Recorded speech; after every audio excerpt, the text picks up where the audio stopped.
হরে কৃষ্ণ। ওম নমো ভগবতে বাসুদেবায়। ওম নমো ভগবতে বাসুদেবায়। ওম নমো ভগবতে বাসুদেবায়। প্রত্যেকে প্রতিটি একাদশী পালন করুন। প্রতিটি একাদশীতে নির্দিষ্ট একাদশী মাহাত্ম্য শ্রবণ এবং কীর্তন করুন। এখন আমি মুখ্যদা একাদশী মাহাত্ম্য পাঠ করছি। মুখ্যদা একাদশী। যুধিষ্ঠির বললেন, হে বিষ্ণু, আপনাকে আমি বন্দনা করি। আপনি ত্রিলোকে সুখদায়ক, বিশ্বেশ্বর, বিশ্বপালক ও পুরুষোত্তম। আমার একটি সংশয় আছে। অগ্রহায়ণ মাসে শুক্লপক্ষের যে একাদশী, তার নাম কি, বিধি বা কি ও কোন দেবতা এই একাদশীতে পূজিত হয় তা আমায় বলুন। শ্রীকৃষ্ণ বলেন, হে মহারাজ, আপনি উত্তম প্রশ্ন জিজ্ঞাসা করেছেন, যার মাধ্যমে আপনার যশ চতুর্দিকে বিস্তৃত হবে। এখন এই একাদশীর কথা আমি বর্ণনা করছি, যা শোনা মাত্রই বাজপেয় যজ্ঞের ফল লাভ হয়। অগ্রহায়ণ মাসে শুক্লপক্ষের এই একাদশী মুখ্যদা নামে পরিচিত। সর্বপাপ নাশিনী ও ব্রত মধ্যে সর্বশ্রেষ্ঠ এই একাদশী দেবতা শ্রী দামোদর। তুলসী মঞ্জুরি, ধূপ, দ্বীপ ইত্যাদি উপাচারে শাস্ত্রবিধি অনুসারে শ্রী দামোদরের পূজা করতে হবে। পূর্ববর্ণিত বিধি অনুসারে দশমী ও একাদশী পালন করতে হবে। এই উপবাস দিনে স্তব, স্তুতি, নৃত্য, গীত আদি সহ রাত্রি জাগরণ করা কর্তব্য। মহারাজ, প্রসঙ্গক্রমে একটি অলৌকিক কাহিনী আমি বলছি। মনোযোগ দিয়ে এই ইতিহাস শ্রবণ মাত্রই সর্বপাপ ক্ষয় হয়। যে পিতৃপুরুষেরা নিজ নিজ পাপে অধুদিনী প্রাপ্ত হয়েছে, এই ব্রত পালনের পুণ্যফল বিন্দুমাত্র তাদেরকে দান করলে তারাও মুক্তি লাভের যোগ্য হন। কোনো এক সময়ে মনুচরম চম্পকনগরে বৈকানস নামে এক রাজা ছিলেন। তিনি ছিলেন সমস্ত বৈষ্ণব সদ্গুণে বিভূষিত। প্রজাদের তিনি পুত্রের মতো পালন করতেন। তার রাজ্যে বহু বেদজ্ঞ ব্রাহ্মণ বাস করতেন। রাজ্যের সকলেই ছিল বেশ সমৃদ্ধশালী। একবার রাজা স্বপ্নে দেখলেন যে তার পিতা নরকে পতিত হয়েছেন। তা দেখে তিনি অত্যন্ত বিস্মিত হলেন।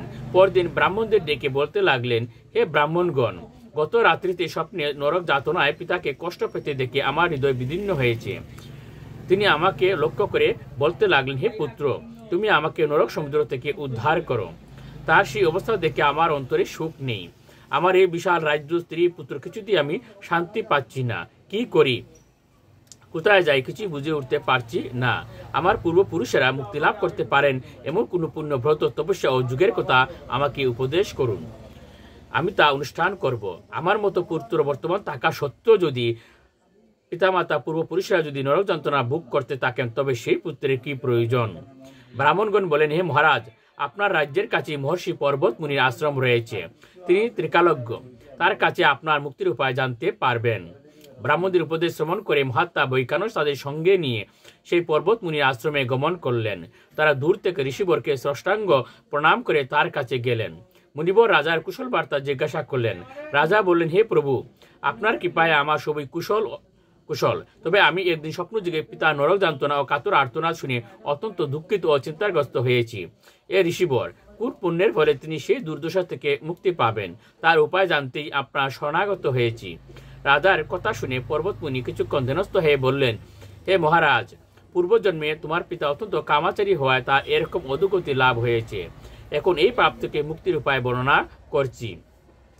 অগ্রহায়ণ মাসে শুক্লপক্ষের মুখ্যদা একাদশী পালন করে সেই পুণ্যফল পিতাকে প্রদান করো। সেই পুণ্য প্রভাবে তোমার পিতার মুক্তি লাভ হবে। মুনির কথা শোনার পর রাজা নিজ গৃহে ফিরে এলেন।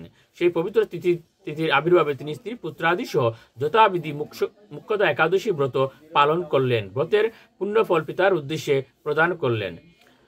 এ পুণ্যফল দানের সঙ্গে সঙ্গে আকাশ থেকে পুষ্পবৃষ্টি হতে লাগলো। হে পুত্র, তোমার মঙ্গল হোক। এই বলতে বলতে বৈকানস রাজার পিতা নরক থেকে মুক্ত হয়ে স্বর্গে গমন করলেন। হে মহারাজ যুধিষ্ঠির, যে ব্যক্তি এই মঙ্গলদায়িনী মুখ্যদা একাদশী ব্রত পালন করে তার সমস্ত পাপ বিনষ্ট হয় এবং মৃত্যু পর মুক্তি লাভ করে। এই ব্রতের পূর্ণ সংখ্যা আমিও জানি না। চিন্তামণির মতো এই ব্রতটি আমার অত্যন্ত প্রিয়। এই ব্রত কথা যিনি পাঠ করেন এবং যিনি শ্রবণ করেন, উভয়ই বাজপেয় যজ্ঞের ফল লাভ হন। প্রতিটি একাদশী পালন করুন। প্রতিটি একাদশীতে নির্দিষ্ট একাদশী মাহাত্ম্য শ্রবণ এবং কীর্তন করুন। হরে কৃষ্ণ মহামন্ত্র জপ করুন। সুখে থাকুন। হরে কৃষ্ণ।